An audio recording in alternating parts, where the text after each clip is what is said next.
What's going on, YouTube? I'm gonna inspect something that I've been putting off for a little while.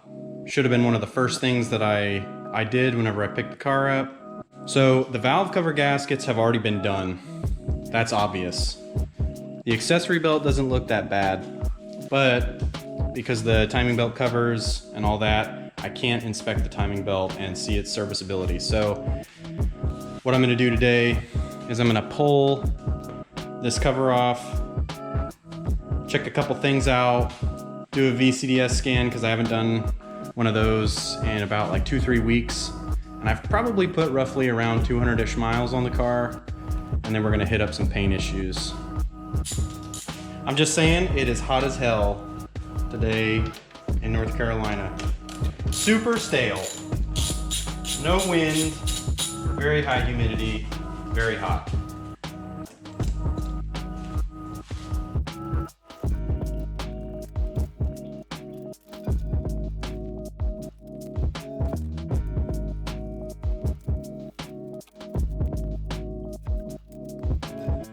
All right, crossing our fingers. And from what I can see, the belt doesn't look too bad. Let me get something to prop this open so I can shine a light in there. All right, so I don't know how well the GoPro is gonna pick that up, but that belt does not look bad at all. So what that means for me is I will do this timing belt. However, it's gonna be put on the back burner for now. So I'm really happy about that. Gonna go ahead and put all this stuff back together and do a scan and see if we have any new fault codes.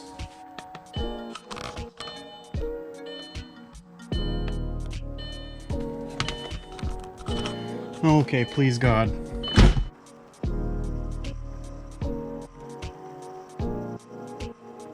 All right, let's get a little scan. Scan is complete. Let's see what we got. All these codes I've been getting previously, except for this engine coolant temperature sensor. But the N75 code, I guess I need to potentially replace that thing, unless someone out there has some insight for me. I keep on getting this code. However, I don't have any issues with boost. There's no boost fluctuation. There's no nothing. So yeah, if you've got an answer, please let me know. Moving on down. Well, that sucks. This is new. So there's something wrong with my, I guess my central locking system and my alarm. I don't know if I need to program the key or what the deal is. I replaced the battery and the key, and then I went through the programming sequence as it's described in the service manual, or in the like the owner's manual that you get with the car. Because believe it or not, I do have that.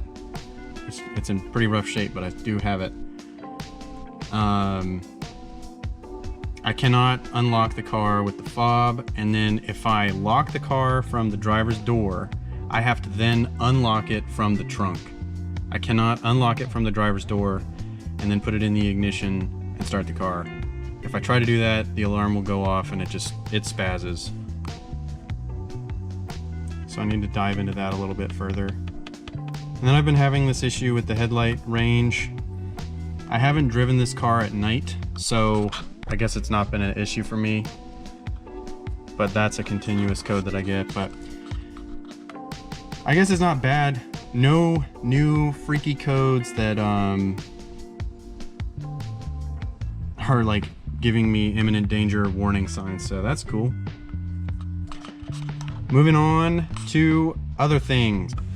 All right, the next thing that I wanted to do was take care of this trunk, because I am going to reinstall the trunk lid spoiler. I'm just gonna polish it out. Try to take care of some of these little paint issues here. It's not gonna be perfect, but it'll be good enough. To work on the trunk, I'm gonna do the exact same thing that I did to the hood.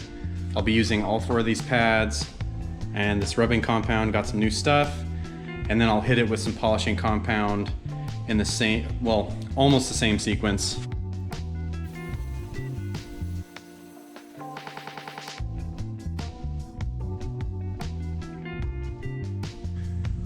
All right, so this top part doesn't look that bad. Gonna hit this bottom part.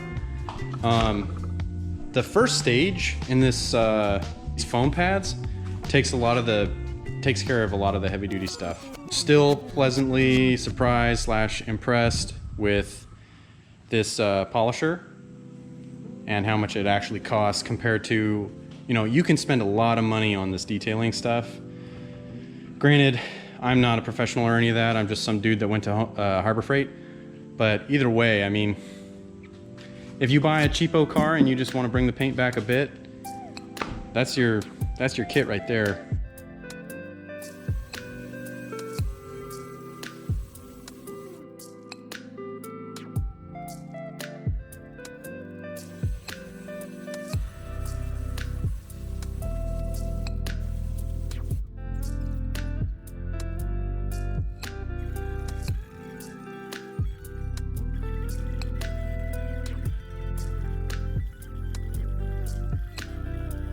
Most of the double-sided tape is removed. I'd say about a good 95%, enough to where we can put some new stuff on there and it will stay secured. Now I'm gonna go ahead and do some wet sanding with this with the sandpaper right here, just to scuff it up. There's some areas on this little trunk lid spoiler that need some additional help, like the little cracking and whatnot. I'm really hoping that the paint that I've got will fill in those cracks, but only time will tell. It's kind of looking crappy outside, so if it starts to rain on us, then we'll go ahead and get on the next project, which is removing these and getting them prepped for paint as well.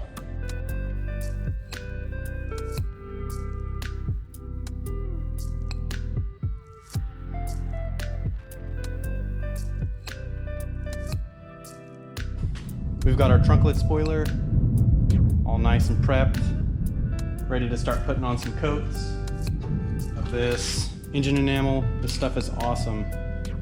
I've always had really good luck with this stuff whenever it came to any kind of paint, so I'm pretty stoked on that. What I'm about to do is I'm gonna have to move into my shed because it is looking pretty intense and we just had some pretty good thunder. So I'm gonna paint this in the shed. I don't recommend doing that, but that is what I'm going to do.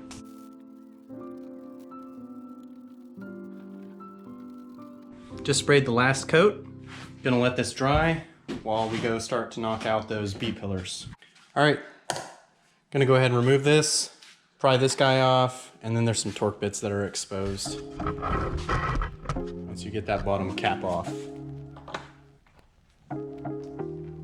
Gotta be nice to it.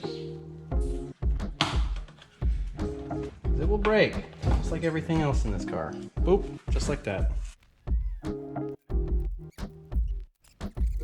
All right, and that's how you get that baby off. You've got 4 Torx bits total. I believe they're T25s. And you just unscrew them, and this little thing will come right off. So now we're gonna go ahead and sand it and prep it for paint.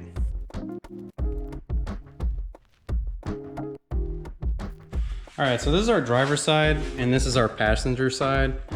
I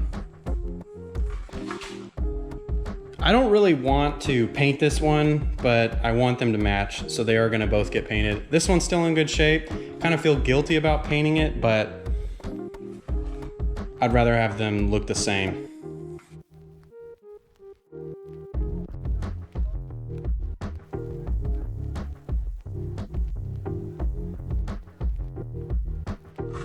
All right, here they are, cleaned and ready for paint. All right, famous last words.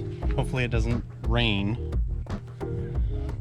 It looks good enough where I can paint these outside, so.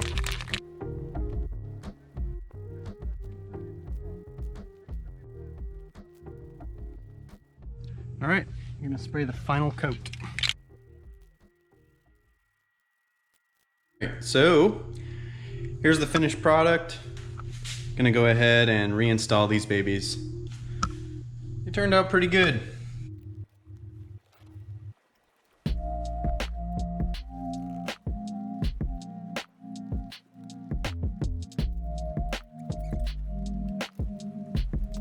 All installed, good to go. I did, however, miss these guys. So, gonna sand them, tape them up, and do the same thing that I did to the B pillars. Here's our trunk lid spoiler. It looks pretty good. I'm pretty happy with this. However, there are little cracks and stuff like that, little hairline cracks that I wasn't able to get rid of by doing the brief sanding and putting that paint on there. But I don't think this is a super high quality spoiler or trunk lid spoiler thing, whatever you want to call it. It's fairly flimsy, kind of seems like an eBay part. I'm gonna go ahead and put this double-sided tape on there and put it on the trunk. I think this tape is thick enough to where I only need to do one strip of it. Won't have to do the two like the previous person did. That took about 5 tries, and even now, it is not perfect. That double-sided tape is so hard to work with, especially once it sticks. My God. I think a better thing, like hindsight 2020, a better thing that I could have done is actually put the tape on the trunk first, and then just kind of follow the trunk line at the top here, but I'm happy enough with that. This ain't a permanent thing. I plan on getting a new trunk. I just wanted to put the trunk lid spoiler back on so that I don't just have like a ton of parts laying around the house. So, okay, final thing. These, and then we'll be done. All right, I wanted to come back to this just for 2 seconds. I might take it back off. I'm undecided on how I feel about it. Obviously, it's not a necessary piece. Kind of fits weird over the little plugs that I put in on the trunk. I don't know. Might not run it. I was actually looking at like the ECS Tuning trunk lid spoiler that they have. That piece looks pretty cool. Maybe I'll pick that thing up. The surface is scuffed. It's taped off. Do a little bit more taping.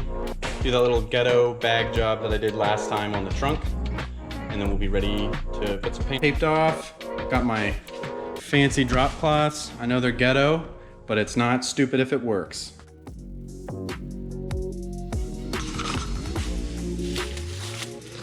Let's take our wonderful drop cloths off.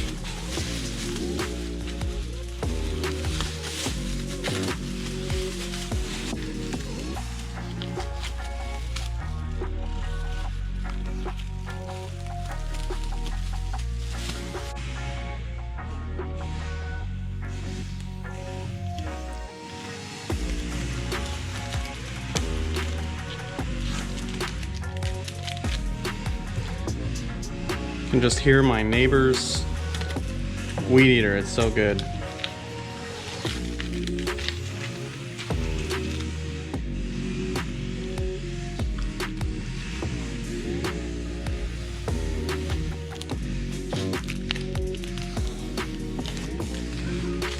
Boom.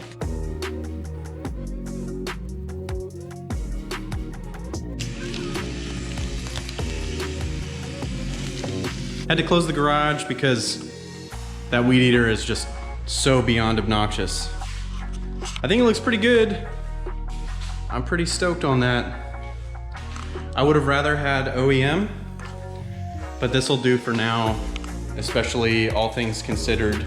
I know that you can buy replacement ones of these and maybe you can get lucky and find one off of like a wrecked B5S4, but I think that's pretty cool. Pretty cool. Still iffy about the spoiler. Probably gonna end up taking it off. I don't know how I feel about it, but little update on these wheels. This paint is awesome. I definitely recommend it.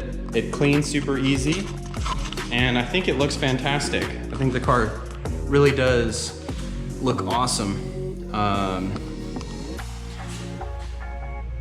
Now gonna finally start diving into the mechanical side of this car. There's a lot of things that I've tallied up, a lot of parts that need to be put on order. So hopefully next video we'll be getting into that. But anyways, thanks for watching. Take care.